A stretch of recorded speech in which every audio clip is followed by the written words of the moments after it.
Bonjour, bienvenue à la capsule 1 du module 0 du cours de chimie. Cette capsule va vous aider à remplir les notes de cours des premières pages de votre document de notes de cours. Dans un premier temps, on va définir ce que c'est que la chimie. La chimie est la science qui étudie la structure, la composition, les réactions et les propriétés de la matière. Le domaine d'application de cette science se situe entre le femtomètre, c'est-à-dire 10 à la moins 15 mètres, ce qui est de l'ordre de grandeur de l'atome, et le micromètre, donc de 10 à la moins 6 mètres, ce qui correspond à l'ordre de grandeur des macromolécules, par exemple l'ADN ou de cristaux. Donc la chimie, c'est la science qui étudie la structure et la composition de la matière, mais qu'est-ce que la matière? On définit la matière comme étant la substance qui compose tout corps ayant une réalité tangible. La matière occupe de l'espace et sa quantité se mesure à l'aide de la masse. Lorsqu'on veut compter la quantité de particules de matière, nous allons utiliser la mole comme unité de quantité. On peut donc résumer la matière comme étant tout ce qui a une masse et qui occupe un volume. Par exemple, une ombre n'est pas de la matière. On peut la voir, on peut la définir, mais elle n'occupe pas de volume et n'a pas de masse, donc n'est pas de la matière. Ce que la chimie étudie. Donc, cette diapositive, vous avez déjà dans vos notes de cours. La chimie va étudier les éléments chimiques à l'état libre, c'est-à-dire les atomes, et leurs associations par liaison chimique. Connaissez-vous les différents types de liaisons chimiques? La chimie va aussi étudier le processus qui modifie l'identité de ces particules, c'est-à-dire les réactions chimiques, les mécanismes qui interviennent dans les processus chimiques, et les phénomènes fondamentaux observables en rapport avec les forces de la nature qui jouent un rôle chimique.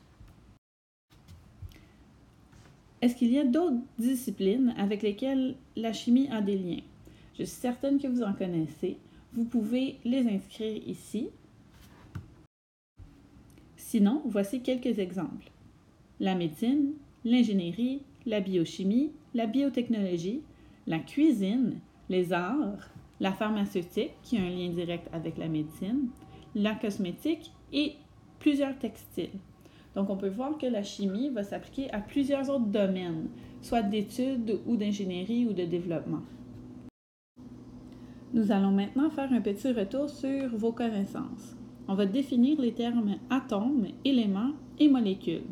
Ça ne devrait pas être de nouveaux termes.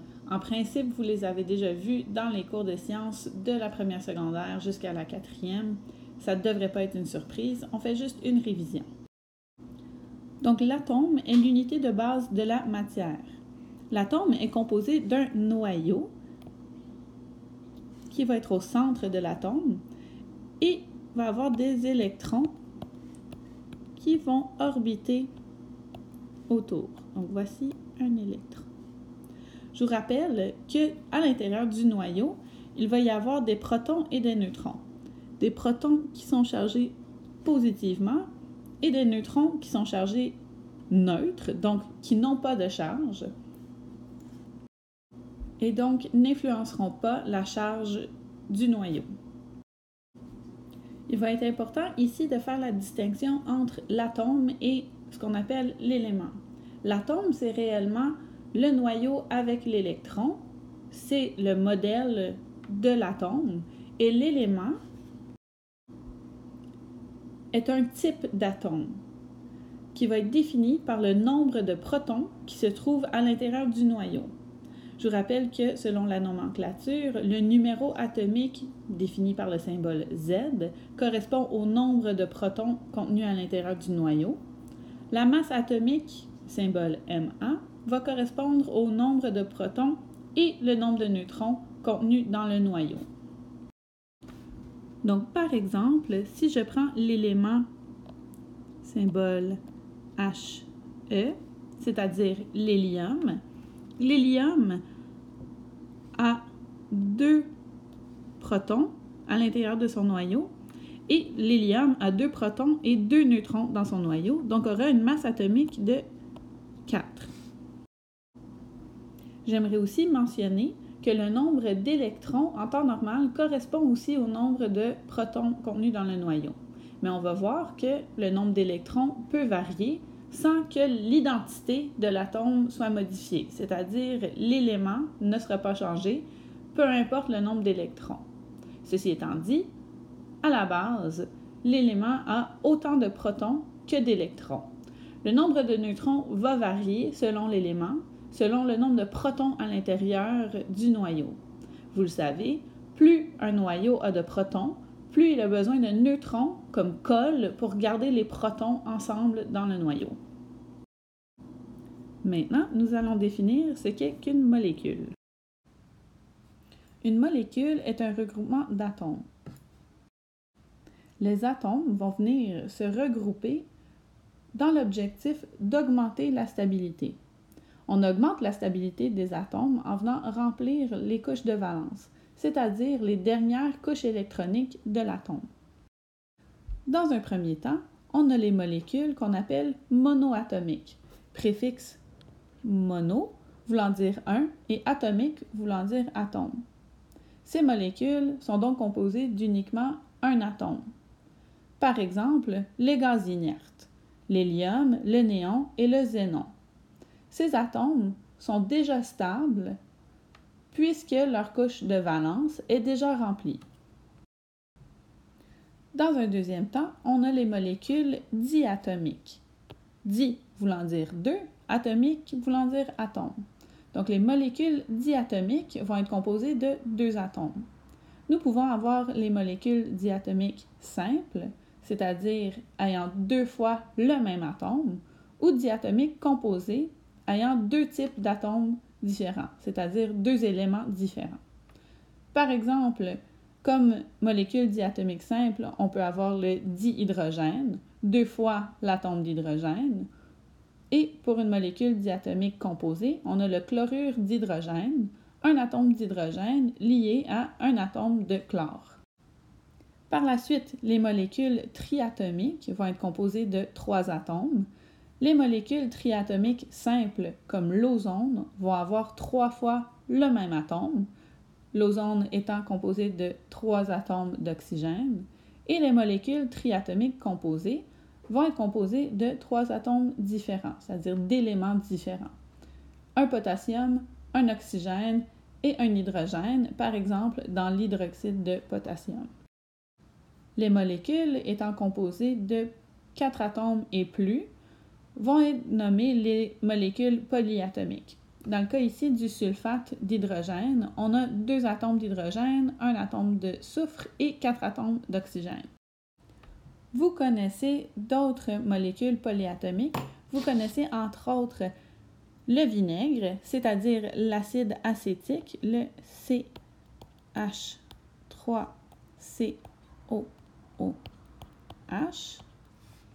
Et vous connaissez probablement l'ADN. L'ADN qui est un acronyme qui veut dire l'acide désoxyribonucléique. Donc ça, c'est une très grosse molécule. Elle est évidemment polyatomique. On poursuit dans notre définition. Nous allons définir ce qu'est un ion. Un ion est tout simplement un atome chargé. Comment est-ce qu'un atome se charge? Un atome peut être chargé en gagnant un électron ou en perdant un électron. Vous vous souvenez quand on définissait les éléments, un élément était défini par le nombre de protons contenus dans le noyau. Donc, un atome peut perdre ou gagner un électron sans changer d'identité. Un atome qui va gagner un électron va être nommé un anion, c'est-à-dire un atome chargé négativement. Un électron étant chargé négativement, quand l'atome gagne un électron, il devient donc chargé négativement. Par opposition à un cation qui est chargé positivement, puisqu'il a perdu son électron. Encore une fois, l'électron étant chargé négativement. Lorsqu'on perd l'électron, l'atome devient donc chargé positivement. Un petit truc pour se souvenir des définitions. le cation est chargé positivement et si on observe bien, le T au centre du mot cation pourrait ressembler à un plus. Et donc, on se souvient que le cation est chargé positivement. L'anion a un N en plein milieu qui est la première lettre du mot négatif, donc l'anion est chargé négativement. Si vous voulez un autre truc pour l'anion, on peut penser à une personne très négative que lorsqu'on lui propose des activités, elle chiale tout le temps et elle dit « anion », donc négative. Ce qui nous emmène à la représentation de l'atome. Dans le cours de chimie de cette année, nous allons utiliser le modèle atomique simplifié et on va souvent utiliser le modèle de Lewis. Donc, il va être important de, dès maintenant, être à l'aise avec le modèle de Lewis. Dans ce cas-ci, on va faire la représentation de l'atome. On va prendre le lithium comme exemple. On va faire le modèle atomique simplifié du lithium. Donc, dans un premier temps, je vais dessiner le noyau. Le lithium, si je vais voir dans mon tableau périodique, je peux aller voir que le lithium a 3 protons et 4 neutrons dans son noyau. Par la suite, on va dessiner les électrons. Les électrons vont être autour du noyau, sur des orbites ou des couches électroniques. Le lithium a donc 3 électrons. On va placer 2 électrons sur la première couche électronique, puisque cette première couche électronique ne peut que contenir qu'un électron. Et le troisième, nous allons venir le déposer, le placer sur la deuxième couche électronique. Et voilà le modèle atomique simplifié du lithium. En ce qui concerne le modèle de Lewis, pour le modèle de Lewis, nous écrivons le symbole de l'élément, donc L majuscule, I minuscule pour le lithium, et on vient placer les électrons de valence uniquement, c'est-à-dire les électrons qui sont sur la dernière couche électronique, et on va les représenter par un point. Le lithium ayant seulement un électron de valence, on vient placer donc un point pour le lithium. On se souvient qu'une molécule est un regroupement d'atomes, mais ces atomes doivent se regrouper d'une manière. Les atomes vont donc se lier ensemble. Il y a 2 types de liaisons moléculaires. Dans un premier temps, on va parler de liaison covalente. Une liaison covalente va être un partage d'électrons entre 2 non-métaux ou entre 2 atomes identiques. Une liaison covalente va être possible lorsque la différence d'électronégativité entre les 2 atomes est petite, c'est-à-dire moins que 1,7. Je vous rappelle que l'électronégativité est la capacité d'un atome d'attirer un électron vers elle. Donc, si 2 atomes ont des électronégativités similaires, ces 2 atomes vont tirer sur les électrons de manière égale. Il n'y en a pas une qui est plus forte que l'autre, donc n'arrivera pas à arracher l'électron. On parle alors d'un partage d'électrons. Les 2 atomes vont donc partager une paire d'électrons qu'on appelle un doublet. Il existe un autre type de liaison, la liaison ionique. Dans le cas d'une liaison ionique, on parle de transfert d'électrons entre un métal et un non-métal. Le non-métal, en général, va réussir à arracher l'électron du métal parce qu'il est beaucoup plus électronégatif, c'est-à-dire qu'il est capable d'attirer l'électron vers lui de manière plus significative. Voici maintenant le tableau périodique des éléments. Le tableau périodique vous servira tout au long du cours de chimie cette année. Le tableau périodique est un outil qui nous donne plusieurs informations concernant les éléments connus sur la planète Terre. Dans un premier temps, je vais vous parler des familles qu'on peut identifier dans le tableau périodique. La première famille qui va nous intéresser va être la famille de l'hydrogène, qui se limite uniquement à l'hydrogène. Par la suite, la prochaine famille qui nous intéresse, c'est la première famille, ici 1, qui va s'appeler la famille des alcalins.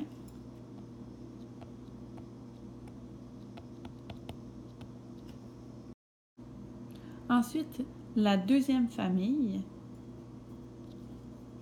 ici en rouge, se nomme la famille des alcalino-terreux.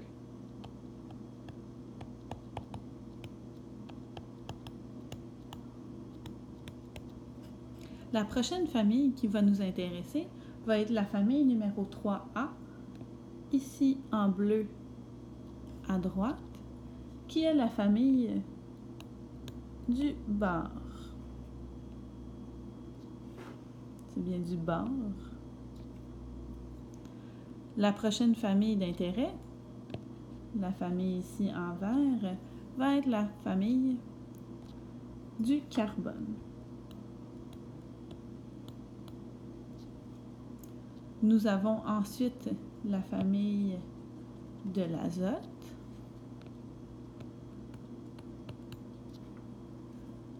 Par la suite, la famille ici de l'oxygène.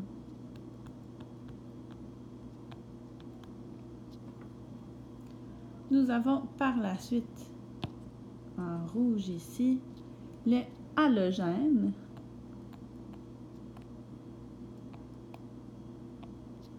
Et dans un dernier temps, complètement à droite, nous avons les gaz inertes ou les gaz rares.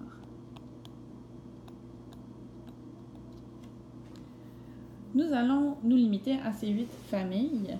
On peut voir qu'on a ignoré toute une série de familles ici au centre.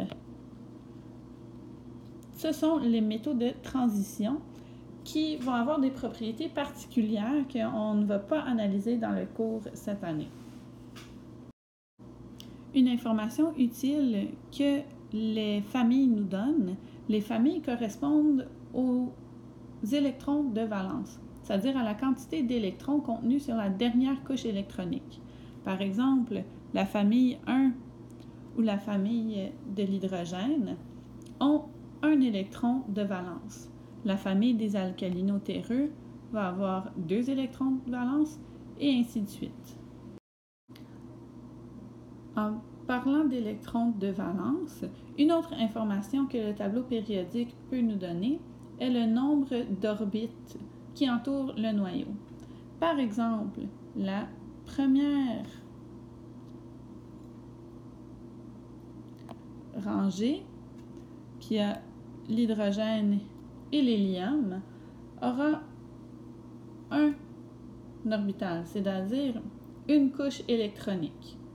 Ensuite, la deuxième période, qui contient le lithium, le beryllium, le bore, le carbone, l'azote, l'oxygène, le fluor et le néon, aura 2 couches orbitales. Et ainsi de suite pour chacune des rangées. La dernière information que nous donnera le tableau périodique est le type d'élément. Par exemple, les 2 premières colonnes seront des métaux. Tel que mentionné précédemment, tout ce qui est ici dans la vallée, si je peux le dire comme ceci, va être des métaux de transition, donc des métaux qui ne sont pas très intéressants pour nous. Ensuite, nous avons plusieurs autres métaux. Il existe aussi les métalloïdes qui vont avoir des propriétés autant de métaux que de non-métaux. On parle de bore, silicium, germanium, arsenic, antimoine, tellurium et polonium. Pour les métalloïdes, j'ai fait une erreur ici, ça ne fait pas partie des métalloïdes. Par la suite, on va parler de non-métaux. Les non-métaux sont tout ce qu'il y a à droite du tableau périodique.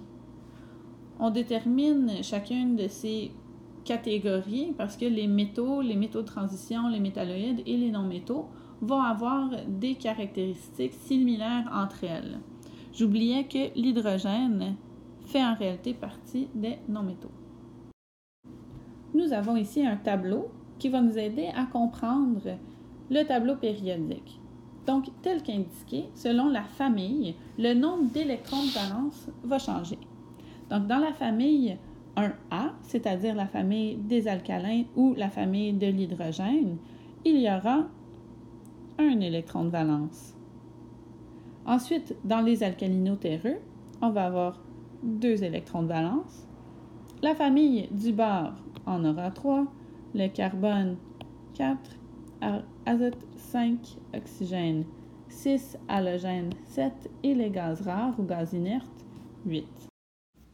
Si on se rappelle de la notation de Lewis, on va faire la notation de Lewis d'un élément de chacun des 8 familles. Donc, dans un premier temps, on l'a déjà fait précédemment, la notation de Lewis du lithium, on indique le symbole et on vient placer un électron de valence. Pour la famille des alcalinos terreux, on peut donner le symbole Be du beryllium. Le beryllium ayant seulement 2 électrons de valence, on va les placer de part et d'autre du symbole. Et je poursuis avec chacune des familles. Le bore ayant 3 électrons de valence, 1, 2, 3. Et je vais remplir la rangée du tableau. Ensuite, selon la famille, l'élément aura tendance à gagner ou à perdre un électron. Les éléments de la première famille auront tendance à perdre leur électron. Les éléments qui sont le plus à gauche du tableau périodique ont seulement qu'un électron ou 2 de valence. Donc, leur électronégativité est assez faible. Donc, les éléments de la première famille, la famille des alcalins, auront tendance à perdre leur électron. Même chose pour la deuxième famille, la troisième. Les éléments de la quatrième famille pourront en perdre ou en gagner selon la situation. Les éléments de la cinquième famille, puisqu'ils sont plus électronégatifs, vont avoir tendance à gagner un électron et ça sera la même chose pour les 2 autres familles. Cependant, les gaz rares, puisque leur couche de valence est déjà remplie, ne perdront pas d'électrons et ne vont pas en gagner non plus. Ensuite, selon le nombre d'électrons de valence disponibles, l'atome va pouvoir faire des liaisons. Le nombre de liaisons va correspondre aux électrons libres, c'est-à-dire des électrons qui ne sont pas encore en doublet. Par exemple, le lithium a un électron de valence, c'est-à-dire un électron libre, donc va pouvoir faire une liaison chimique. Le beryllium pourra en faire 2, le bore pourra en faire 3, le carbone peut en faire 4. Faites attention, l'azote a 3 électrons qui ne sont pas en doublet. Ce sont ces 3 électrons-là qui vont pouvoir faire une liaison chimique. Donc, l'azote pourra faire 3 liaisons chimiques, l'oxygène pourra en faire 2 et le fluor pourra en faire 1. Encore une fois, les gaz rares ne feront pas de liaison chimique puisqu'ils n'ont pas d'électrons de valence de disponibles. Si on revient à la première famille et on fait le bilan, la première famille aura tendance à perdre un électron et donc, une fois qu'il est chargé, va être chargé positivement une fois. La deuxième famille, par exemple le beryllium, vont perdre 2 électrons. L'ion va donc être chargé... Pardon. J'ai fait une petite erreur. Le beryllium va être chargé 2+. Le bore sera chargé 3+. Le carbone pourrait être chargé jusqu'à 4+, ou 4-, mais en toute honnêteté, ça va être plus rare. L'azote, puisqu'il va gagner des électrons, pourrait être chargé jusqu'à 3-. L'oxygène peut se charger jusqu'à 2-. Le fluor sera chargé négativement une fois.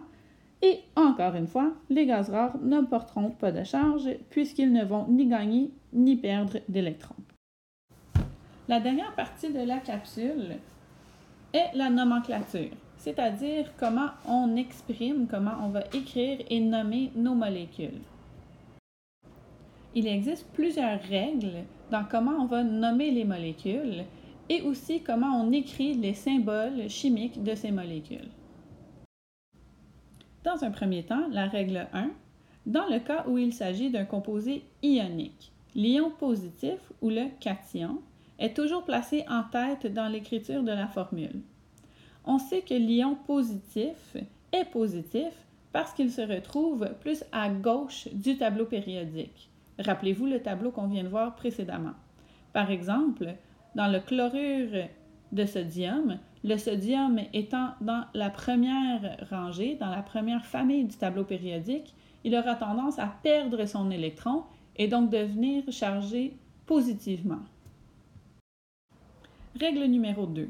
Dans le cas d'un composé bivalent, c'est-à-dire un composé qui peut tantôt gagner des électrons, tantôt perdre des électrons, le constituant à placer en tête dans l'écriture de la formule est celui qui figure dans le premier dans la liste suivante.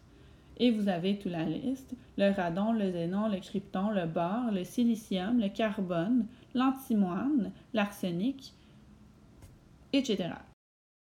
La règle numéro 3 est celle que vous allez utiliser le plus souvent. Qu'il s'agisse ou non d'un composé ionique, l'élément que l'on écrit en premier dans la formule est nommé en second et sans être modifié dans le nom du composé. L'élément que l'on écrit en second dans la formule est nommé en premier et on ajoute le suffixe ure ou ide dans le cas de l'oxygène. Sauf dans le cas de l'hydrogène avec le métal, on dit hydrure et non pas hydrogénure. Voici quelques exemples. Le NaCl sera le chlorure de sodium. Le chlore placé en second, on ajoute le suffixe ure, chlorure de sodium qui est placé en premier. Donc le NaCl devient le chlorure de sodium. Le HCl est le chlorure d'hydrogène. Le CaO, le monoxyde de calcium.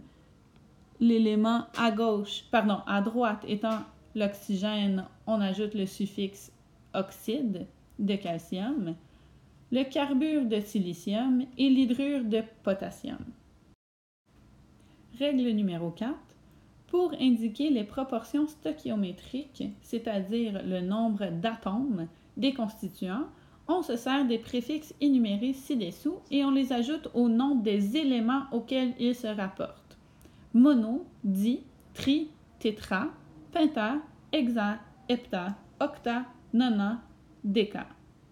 Tous ces préfixes sont en ordre de chiffres, donc mono voulant dire 1, di voulant dire 2, tri voulant dire 3, etc. Nous avons plusieurs exemples ici. Si on se souvient de la règle numéro 3 et qu'on l'ajoute à la règle numéro 4, nous avons l'oxygène qui est placé à droite de notre molécule et il y en a deux. Donc, notre premier mot devient dioxyde de carbone qui était placé à gauche. Ensuite, le SO3 est le trioxyde de soufre, N2O, monoxyde de diazote. Encore une fois, l'oxygène étant placé à droite, monoxyde, puisqu'il n'y en a qu'un, de diazote. L'azote placé à gauche, il y en a deux. On le sait parce qu'il y a l'indice en bas à droite qui nous l'indique. Ensuite, le tétroxyde de diazote, dichlorure de disoufre, pentoxyde de diphosphore et trihydrure d'azote. La règle numéro 5 va s'appliquer à quelques ions. Par exemple, on nomme les anions monoatomiques en se servant du nom de l'élément auquel on ajoute le suffixe ure ou ide dans le cas de l'oxygène. Dans ce cas, il peut y avoir abréviation pour l'hydrogène par exemple. Le H-, c'est-à-dire un hydrogène qui a gagné un électron, s'appelle l'ion hydrure. Le Cl-, c'est-à-dire un chlore qui a gagné un électron, s'appelle l'ion chlorure. le S2- va être l'ion sulfure et le O2- l'ion oxyde. La règle 6, la dernière règle, s'applique aux ions polyatomiques. Les ions polyatomiques, ce sont des ions formés de plusieurs atomes. Vous allez voir que ces ions polyatomiques ne varient pas habituellement. Les ions polyatomiques sont assez fixes. Donc, pour les nommer, on les nomme à partir du nom de l'atome central auquel on ajoute le suffixe -ate. Ensuite, pour nommer les atomes liés à l'atome central, on ajoute la terminaison -o au nom de l'élément concerné. Par exemple, chloro pour le chlore et oxo pour l'oxygène. Pour indiquer le nombre de ces atomes, on emploie les mêmes préfixes que ceux déjà énumérés à la règle 4. Ça, c'est la règle de nomenclature des ions polyatomiques. Cependant, la plupart des ions polyatomiques ont des noms courants. Par exemple, OH- est l'ion hydroxyde, CN- c'est l'ion cyanure. SO4-2-, si on suit les règles de nomenclature, s'appelle l'ion tétroxosulfate. Tétroxo parce qu'on a 4 oxygènes, sulfate parce que l'atome central est le soufre. Cependant, son nom commun est le sulfate. Je poursuis. Le SO3-2-, selon les règles de nomenclature, s'appellerait l'ion trioxosulfate, mais on le nomme souvent le sulfite. NO3- devient trioxonitrate, mais on le nomme souvent nitrate, et ainsi de suite. Vous avez une liste de plusieurs ions polyatomiques sur cette diapositive et la prochaine. Il va être important de les prendre en note et de les apprendre par cœur. Nous allons utiliser ces ions polyatomiques assez souvent tout au long du cours de chimie. Donc, il va être important de savoir si on dit en classe, par exemple, le sulfate d'hydrogène, que le sulfate correspond à cet ion, et quand on dit le sulfate d'hydrogène, la molécule nommée est celle-ci, le sulfate d'hydrogène. C'était donc la première capsule pour vous aider à remplir votre document de notes de cours. Si vous avez des questions supplémentaires, n'hésitez pas à aller consulter votre enseignante de chimie. Il y a aussi des exercices dans le document de module 0 qui va vous aider à pratiquer toutes les notions qu'on vient de voir, ainsi que dans le manuel. Dans le manuel Quantum de chimie, il y a des exercices qui vont vous aider à vous pratiquer. Merci pour votre écoute et bon cours!